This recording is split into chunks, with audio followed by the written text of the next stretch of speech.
So hello everyone. आज से हम एक नया चैप्टर स्टार्ट करने जा रहे हैं जिसका नाम है पीरियोडिक टेबल। ठीक है ना। पीरियोडिक टेबल बहुत ही इंपॉर्टेंट चैप्टर है एवरीवन। अगर आप इनऑर्गेनिक केमिस्ट्री शुरू करने जा रहे हो तो सबसे जो पहला चैप्टर हम पढ़ते हैं वो है पीरियोडिक टेबल। तो चलिए वीडियो को शुरू करते हैं बिना किसी देरी के। सबसे पहले हम बात करेंगे हमारे जो सिलेबस में है, आपको मैं ये शो कर रहा हूँ, देखो ये जेईई मेंस के पोर्टल्स पे आपको मिल जाएगा इजीली। आप एक बार सर्च मारना। तो हमारे सिलेबस में जो है मॉडर्न पीरियोडिक टेबल से स्टार्ट कर दिया गया है अभी जो है लेटेस्ट में जेईई मेंस का। अगर मैं सिलेबस बताऊँ तो सबसे पहले हम मॉडर्न पीरियोडिक टेबल के बारे में बात करेंगे। उसकी जो भी हिस्ट्री है अब उसकी बातें बिल्कुल नहीं करेंगे, ठीक है ना। लेकिन जो भी एडवांस के लिए पढ़ रहे हैं उनको तो पढ़ना जरूरी है ना। ठीक है, तो मैं उसके लिए एक सेपरेट वीडियो अपलोड कर दूंगा जिसमें मैं सारे हिस्ट्री के बारे में बताऊंगा और जितने भी मॉडर्न पीरियोडिक टेबल से पहले जितने भी टेबल्स जितने भी साइंटिस्टों ने दिया था उसके बारे में बात करेंगे। ठीक है, तो आज हम पहले बात करने वाले हैं मॉडर्न पीरियोडिक टेबल्स के बारे में, ठीक है ना। मॉडर्न पीरियोडिक टेबल, ठीक है। मॉडर्न पीरियोडिक टेबल की बात करें तो इसको किसने दिया था? अभी जो हम पीरियोडिक टेबल देखते हैं उसी को मॉडर्न पीरियोडिक टेबल कहते हैं। और ये जो है हमारे मोस्ले एक साइंटिस्ट थे, ठीक है ना, मोस्ले, उनके द्वारा दिया गया था। ठीक है, इन्होंने क्या किया था? इन्होंने बताया था इन्होंने एक ग्राफ ड्रॉ किया था, square root of frequency versus atomic number की। ठीक है, और इन्होंने ग्राफ ड्रॉ जब किया था तब इन्होंने देखा था कि ये जो है स्ट्रेट लाइन कर्व आ रहा है जब atomic number versus square root of Z frequency की बात करें तो, ठीक है। इस तरीके से इन्होंने ग्राफ ड्रॉ किया था और एक रिलेशन यहाँ से ड्रॉ होकर आता है एवरीवन, जब ए इंटू जेड माइनस बी। ये रिलेशन बहुत ही फेमस है और इन्होंने एक रिलेशन ये वाला दिया था जिसकी वजह से जो है आज जो भी है ये वाले मॉडर्न पीरियोडिक टेबल को पढ़ते हैं। और इन्होंने बताया था कि ये जो हमारा पीरियोडिक टेबल जो इससे पहले जो है मेंडलीफ ने दिया था, उन्होंने बताया था कि एटॉमिक नंबर के एटॉमिक मास के इंक्रीजिंग ऑर्डर में से जाएंगे तो ये जो है रिपीट करते हैं। लेकिन ये बात गलत हो गई थी कुछ एलिमेंट्स की वजह से, ठीक है ना। आप वो चीज़ें हमारे अभी सिलेबस में नहीं है तो मैं इस वीडियो में तो कवर नहीं कर रहा हूँ, पिछले वाले दूसरे वीडियो में बता दूंगा, ठीक है। तो उसके बाद जो है मोस्ले ने क्या किया, उन्होंने एक्सपेरिमेंट अपना क्या किया, एटॉमिक नंबर पे बेसिस पे किया और पाया कि ये तो वैलिड है, ये सारी चीज़ इसको फॉलो कर रहा है। तभी से हम लोग जो कहते हैं कि जो हमारा पीरियोडिक टेबल है उस किस पे बेस्ड होना चाहिए, एटॉमिक नंबर पे। तो ये जो है मॉडर्न पीरियोडिक टेबल ये किस पे बेस्ड है? ये बेस्ड ऑन एटॉमिक नंबर। ये सबसे बेहतरीन पॉइंट निकल कर आया था क्योंकि इससे पहले किसी भी साइंटिस्ट ने ना एटॉमिक नंबर की बात ही नहीं की थी। सब ने एटॉमिक मास को प्रेफरेंस दिया था और सब उसी पे वर्क कर रहे थे, ठीक है। पहली बार किसने वर्क किया था? मोस्ले ने, और पहली बार में ही करेक्ट हो गए, ठीक है। तो ये किस पे बेस्ड था? एटॉमिक नंबर पे बेस्ड था, ठीक है। ये ग्राफ कुछ आया था, ठीक है, इस तरीके का हमारे पास कोई ग्राफ आया था, ओके। बस यही था मॉडर्न पीरियोडिक टेबल, यही था। आगे की बात करूँ तो इन्होंने बताया था, ये जब इन्होंने पीरियोडिक टेबल को अरेंज किया था तो वही जस्ट इनके पास 7 हॉरिजॉन्टल रो थे और क्या था, और हमारे पास टोटल 18 वर्टिकल कॉलमन थे, ठीक है ना, वेरी इजी। और इन्होंने क्या कहा था, physical and chemical properties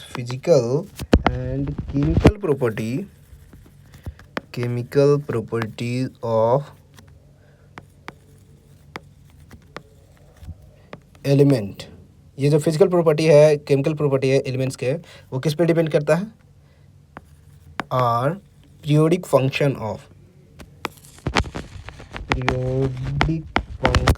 of atomic number. यही एक मेन स्टेटमेंट इन्होंने दिया था, ठीक है। Periodic function of atomic number, ठीक है, उसी एलिमेंट का, है ना, ओके। तो ये हमारा मॉडर्न पीरियोडिक टेबल होता है। अगर मेरे पास मॉडर्न पीरियोडिक टेबल का इमेज नहीं है, मतलब मॉडर्न पीरियोडिक टेबल का इमेज तो देख ही ले रहे हो, ठीक है। चलो मैं एक्स्ट्रा ऐड कर दे रहा हूँ इस वीडियो में। ये हमारे पास रहा मॉडर्न पीरियोडिक टेबल का। आप देख सकते हो कि हमारे पास मॉडर्न पीरियोडिक टेबल का वो टेबल आ चुका है। तो ये हमारा फर्स्ट ग्रुप है, ठीक है। मैं इसको जूम करता हूँ और पेन का साइज़ बढ़ा लेता हूँ, है ना, 1 सेकेंड, ओके। तो ये हमारा फर्स्ट ग्रुप है एवरीवन। सेकंड ग्रुप आप देख सकते हो, hydrogen, lithium, sodium, potassium, rubidium, caesium, francium. अगर आपको इस तरीके से याद है तो कोई बात नहीं, बढ़िया हाथ है। अगर आपको नहीं याद है तो आप ट्रिक यूज़ कर सकते हो, बहुत सारे यूट्यूब पे हैं, ठीक है ना। जैसे इसको यूज़ करते हैं जनरली, मैंने भी तो कहीं से सीखा ही है, हेलिना के रब से फरियाद, फिर बेटा मांगे कन्या सुंदर बाप राजी, फिर इसको कैसे बेटा मांगे कार स्कूटर बाप राजी, इस तरीके से भी कहते हैं। फिर ये वाला जो है ग्रुप 13 का यूज़ किया जाता है कि boron aluminium gallium and thallium, ठीक है, boron aluminium gallium indium thallium, ऐसे मैं याद किया हूँ। अगर आप याद कर सकते हो, नहीं याद कर सकते हो तो फिर ट्रिक यूज़ कर लो। बैगन आलू गाजर इन थैला, इस तरीके से यूज़ करते हैं। कार्बन सिलिकॉन जर्मेनियम के लिए क्या यूज़ कर सकते हो? क्या था इसमें ट्रिक, मैं भी भूल रहा हूँ क्या, ट्रिक तो मुझे याद नहीं है। Carbon silicon germanium tin plumbum, इस तरीके से मैं याद किया हूँ, ठीक है। उसके बाद nitrogen phosphorus arsenic antimony bismuth, तो इसका एक ट्रिक होता था नेपाल पाकिस्तान ऑस्ट्रेलिया सबसे बड़ा बिहार, ऐसा कुछ था, है ना। फिर है oxygen sulphur selenium tellurium polonium, फिर हमारे पास फ्लोरीन क्लोरीन ब्रोमीन हायोडीन एस्टेटिन। इसका थोड़ा फनी में था, लाइक फिर कल बाहर आई आंटी, या फिर जिसको जो मतलब जो मन करता है वैसे याद कर सकता है ना। सो ये कुछ तरीके हैं जिससे आप याद कर सकते हो। ये हमारे पास क्या है, ग्रुप 1 ग्रुप 2, और ये जो है हमारे पास रिप्रेजेंटेटिव ग्रुप कहलाते हैं, ठीक है। ये जितने भी हमारे पास ये मेन ग्रुप है, ठीक है, मेन ग्रुप कह लो या रिप्रेजेंटेटिव ग्रुप कहलाते हैं। ये यहाँ से यहाँ जो आपको दिख रहा है ये डी ब्लॉक है। मैं अभी समझाऊंगा कैसे कि हम लोग कैसे डिवाइड करते हैं ये पूरे पीरियोडिक टेबल को। एक्चुअली पीरियोडिक टेबल को ना इलेक्ट्रॉनिक कॉन्फ़िगरेशन के बेसिस पे डिवाइड किया गया है, इलेक्ट्रॉनिक कॉन्फ़िगरेशन की वजह से, ठीक है। On the basis of electronic configuration we are dividing the whole periodic table into the 4 part. One is S block, ठीक है। दूसरा क्या है, first is S block, second is P block, ठीक है। Third one is D block, ठीक है, and fourth one is F block, right. ये 4 ब्लॉक में डिवीजन करते हैं, ठीक है। अगर हमारे पास कॉन्फ़िगरेशन, हमारे लास्ट इलेक्ट्रॉनिक कॉन्फ़िगरेशन, ठीक है ना, अगर किसी का कॉन्फ़िगरेशन NS1 से 2 है तो ये इलेक्ट्रॉनिक एस ब्लॉक का एलिमेंट है। अगर हमारे पास इलेक्ट्रॉन्स का कॉन्फ़िगरेशन NH2 NP1 से 6 है तो वो क्या हो जाएगा, पी ब्लॉक की कैटेगरी में आएगा। और अगर हमारे पास N-D 1 से 10 है और 4H आइदर 1 हो सकता है और 2 भी हो सकता है, दोनों में से कोई एक हो सकता है ना। ओके और यदि हमारे पास ए ब्लॉक की बात करें तो सॉरी N-D नहीं N-1 होना चाहिए, है ना, सॉरी, ठीक है ना। तो ये हमारे पास हो जाएगा N-1D 1 से 10 हो जाएगा, सॉरी, ठीक है। और इस तरीके से मैं N-2 F1 से 14 हो जाएगा और N-1, ठीक है। अगर इसमें D1 या 2 मैक्सिमम हो सकता है ना, जनरली 1 ही होगा, है ना। अगर ये रहे और F जो है सॉरी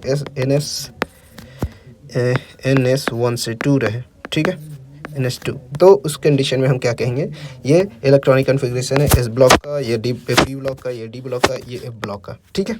ये जनरल इलेक्ट्रॉनिक कॉन्फ़िगरेशन है एवरीवन, ठीक है। मुझे लगता है सबको पता है, नहीं पता है तो फिर याद कर लो, है ना। क्लियर है, मुझे नहीं लगता यहाँ तक किसी को कोई दिक्कत होना चाहिए। आगे बात करेंगे हम लोग, आगे बात करेंगे तो हमारे पास ये हमारे पास पूरा एस ब्लॉक है। ये जो आप देख रहे हो लेफ्ट पोर्शन में, ये पूरा हमारा क्या है, ये हमारे पास एस ब्लॉक है।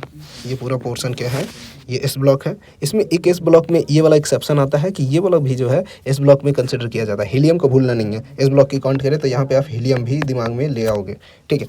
इसी तरीके से फिर यहाँ पे हमारे पास हीलियम पी ब्लॉक में नहीं आता है, ठीक है, उसको रखा गया है नेटनेस की वजह से, लेकिन वहाँ पे जो है लास्ट इलेक्ट्रॉन एस सबसेल में जा रहा है, इसलिए हम लोग हीलियम को भी एस ब्लॉक में ही कहते हैं। ये सबसे एक्सेप्शन क्वेश्चन हो जाता है और हीलियम जो है प्यारा बन जाता है किसका, ये बन जाता है हमारे पास क्या बोलते हैं, एस ब्लॉक का, ठीक है। आगे बढ़ते हैं, अब आगे की बात करते हैं तो जिसमें हम बात करेंगे कि ये जो बोरन फैमिली से लेकर 13 से लेकर 18 तक ये है पी ब्लॉक का, ठीक है। 13 से लेकर 18 तक ये पी ब्लॉक, और ये बीच का पोर्शन ये जो आप देख रहे हो ये डी ब्लॉक का है, और ये जो लास्ट के पोर्शन है वो आते हैं ए ब्लॉक, ठीक है, ठीक है ना। ये ए ब्लॉक का घर पता है कहाँ है, यहाँ, ये वाला लंथेनम का घर यहाँ है और इसका घर यहाँ है, लेकिन ये सेपरेटली नीचे रखा गया है क्योंकि ये ए ब्लॉक के एलिमेंट है, ठीक है।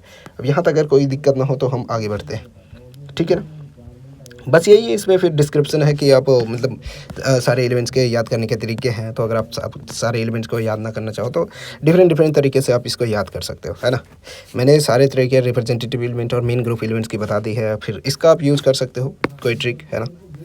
हालांकि मैं अभी बढ़ रहा हूँ कि ये जो है एक पीरियड में कितने मैक्सिमम नंबर ऑफ इलेक्ट्रॉन हो सकते हैं और मैक्सिमम नंबर ऑफ एलिमेंट हो सकते हैं उसका कैलकुलेशन, क्योंकि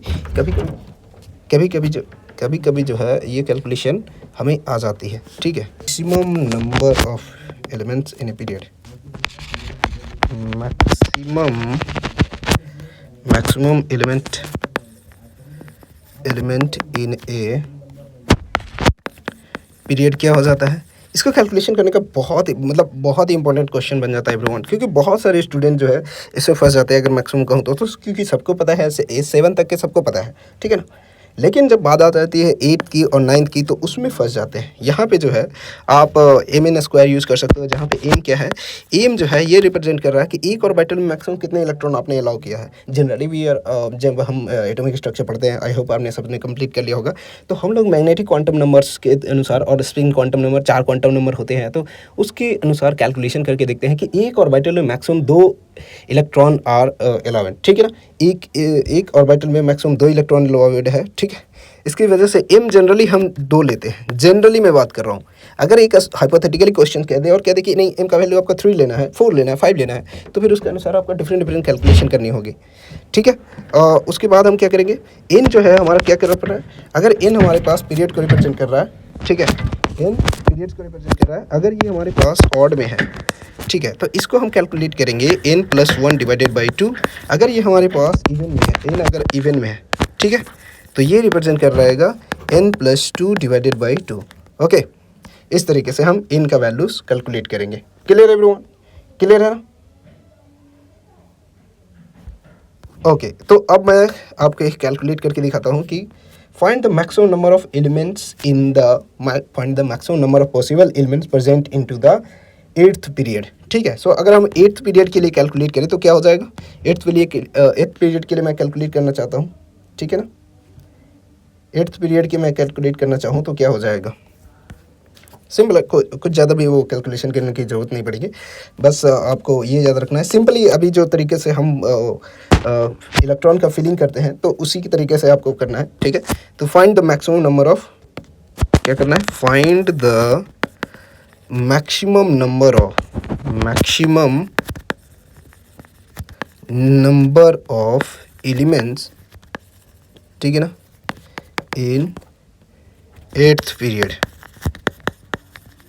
ठीक है। ओके, तो यहाँ पे के लिए जनरली के लिए हम क्या यूज़ करते हैं, m = 2, ये तो फिक्स हो गया है ना। m = 2 ये फिक्स है हमारे पास, जो अभी जो मेथड हम यूज़ करते हैं उसी के लिए मैंने वैलिडेट किया है, ठीक है। और इसके बाद n के लिए क्या हो जाएगा, n हम कैसे निकालेंगे, यहाँ पे 8th पीरियड की बात की है तो 8+2 डिवाइडेड बाई 2, ये हमारे पास n का वैल्यू आ जाएगा 5, ठीक है। आई होप यहाँ तक कोई दिक्कत नहीं है। तो इससे जब हम कैलकुलेट करेंगे तो हमारे पास maximum possible number of element कितने हो जाएंगे। तो मैक्सिमम एलिमेंट के लिए मैंने जस्ट बताया था mn², ठीक है, mn²। तो अभी हमने m कैलकुलेट किया 2, जो कि जनरल रूल है, और n का वैल्यू हमने 5 कैलकुलेट किया, तो ये क्या हो जाएगा, 50 टोटल एलिमेंट्स हो जाएंगे, ठीक है ना। टोटल 50 एलिमेंट्स हो जाएंगे। तो मैक्सिमम जो पॉसिबल है किसी भी मैक्सिमम जो एलिमेंट्स प्रेजेंट है हमारे 8th पीरियड में, वो कितने हो जाएंगे, 50 एलिमेंट। अब मैं बात करता हूँ कि कैसे, लाइक अगर मैं बात करूँ फर्स्ट पीरियड की तो हमारे पास पॉसिबिलिटी क्या है, फर्स्ट पीरियड में 1:1 जाता है और 1:2 जाता है मैक्सिमम, सो इसलिए हमारे पास 2 एलिमेंट्स होते हैं। सेकंड में बात करूँ तो 2s और 2p में जाता है, तो इसमें हमारे पास 2 इलेक्ट्रॉन और इसमें 6, तो टोटल पॉसिबिलिटी हमारा 8 हो जाता है। थर्ड की पीरियड की बात करूँ तो 3s में इंटर करता है और 3p 6 पे इंटर खत्म हो जाता है, ठीक है ना।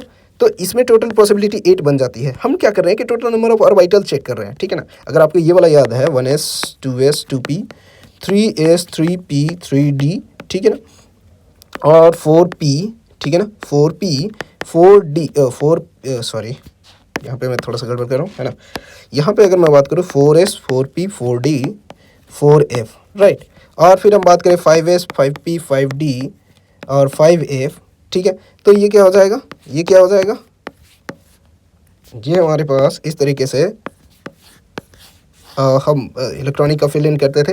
तो हमारे पास जो है थर्ड पीरियड के लिए ऐसे इंटर कर रहा है। फोर्थ पीरियड के लिए क्या होता है, 4s 1 से इंटर करता है, 4p 6 में भी इंटर करता है और लास्ट में इंटर करता है 3d 10 में, ठीक है। तो इस तरीके से, या फिर हम कह सकते हैं कि ये इसका इलेक्ट्रॉनिक जो इसका जो, अरे भाई रुको जरा, इसका जो इलेक्ट्रॉन का जो फीलिंग होता है वो इस तरीके से होता है, कि 4s 1 में तो जाता ही है, 4s1 में जाता है, फिर 3d में जाता है, 3d10 और 5p6 तक जाता है। तो ये टोटल कितना इस पे बनते हैं, टोटल 18 बन जाते हैं, क्योंकि 9 ऑर्बिटल प्रेजेंट है, 5 इसमें, 1 इसमें और 3 इसमें, 5 1 6 और 3 9। ठीक है, तो अगर हम फिफ्थ की बात करें तो वहाँ पे क्या होगा, 5s1 और फिर आएगा 5s1।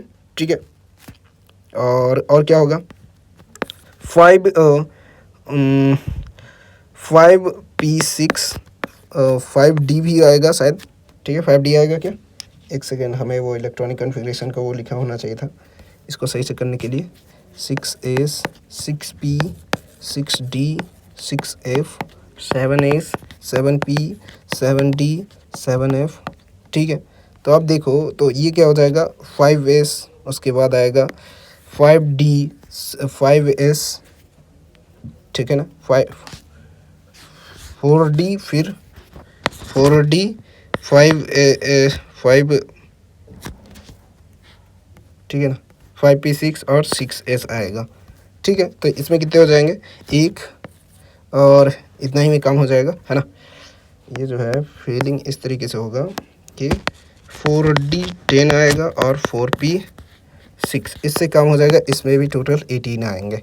ठीक है, अब जो हमारा सिक्स्थ पीरियड होगा वो स्टार्ट होगा 6s1 से और एंड होगा 6s1 से स्टार्ट होगा और होगा 4f, 5d और 6p, 4f, 5d और 6p में इंटर करेगा, तो इस पे टोटल 32 इलेक्ट्रॉन्स होंगे। इसी तरीके से 7s होगा, 7s उसमें हो जाएगा हमारे पास 5f, फिर 6d और 7p।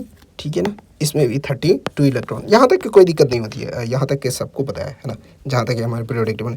8th की मैं बात करूँ तो यहाँ पे जो है 4f के साथ 5g भी आ जाएगा। 4 में जी पॉसिबिलिटी नहीं है, जी एक ऑर्बिटल्स होता है एवरीवन, हायर क्लासेस में पढ़नी है। अगर आपको अभी नहीं पता है तो कोई बात नहीं है, ये हमारे सिलेबस में नहीं है, इसलिए कोई भी बुक में ज़्यादातर डिस्कशन नहीं है। लेकिन ये जो आगे जब हम पढ़ते हैं तो हमारे पास एस ऑर्बिटल हो गए, पी ऑर्बिटल हो गए, डी ऑर्बिटल हो गए, एफ हो गए, इसी तरीके से जी होता है। ठीक है, तो जी में क्या हो जाएगा, जैसे कि एफ में 14 इलेक्ट्रॉन्स होते हैं, तो जैसे कि हम जानते हैं कि एस से हम पी में जाते हैं तो 2 ऑर्बिटल बढ़ जाते हैं। इसमें क्या होता है, डी में 5 ऑर्बिटल, इसमें क्या होता है 7 ऑर्बिटल। इसी तरीके से जी में हमारे पास क्या होता है, जी में क्या होता है, जी में हमारे पास टोटल 9 ऑर्बिटल। तो इसमें टोटल इलेक्ट्रॉनिक मैक्सिमम कैपेसिटी कितनी हो जाएगी, ठीक है, इसमें हो जाएगा 9 दूना 18। ठीक है, तो जी में हमारे पास क्या हो जाता है 18। इसीलिए हम जो है 7 की बात कर लिए थे।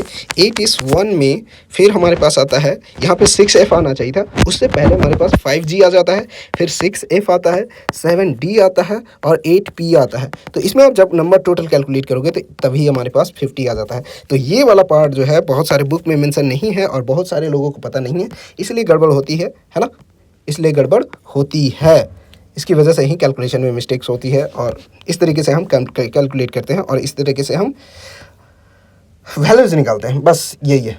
ठीक है, तो आई होप ये बात आपको समझ में आ गया होगा कि ये 50 एलिमेंट्स कैसे हो रहे हैं 8th पीरियड में, अगर पॉसिबिलिटी है तो मतलब मान लीजिए हम कैलकुलेशन के लिए जा रहे हैं तो, ठीक है ना। तो ये बहुत ही इंपॉर्टेंट क्वेश्चन बन जाता है, जेईई एडवांस में शायद एक क्वेश्चन आ चुका था, इसीलिए ये जो है कभी कभी बहुत सारे मतलब स्किप कर देते हैं, लेकिन हम इस चीज़ को कवर कर लिए। चलो ठीक है, इसके बाद वाले वीडियो में हम लोग बात करेंगे डिफरेंट रिप्रेजेंटेटिव तरीके से, मतलब क्या क्या नाम है हमारे पास एलिमेंट्स के। ठीक है ना, तो आई होप ये आपको समझ में आ गया होगा, है ना। चलिए आज के लिए इतना।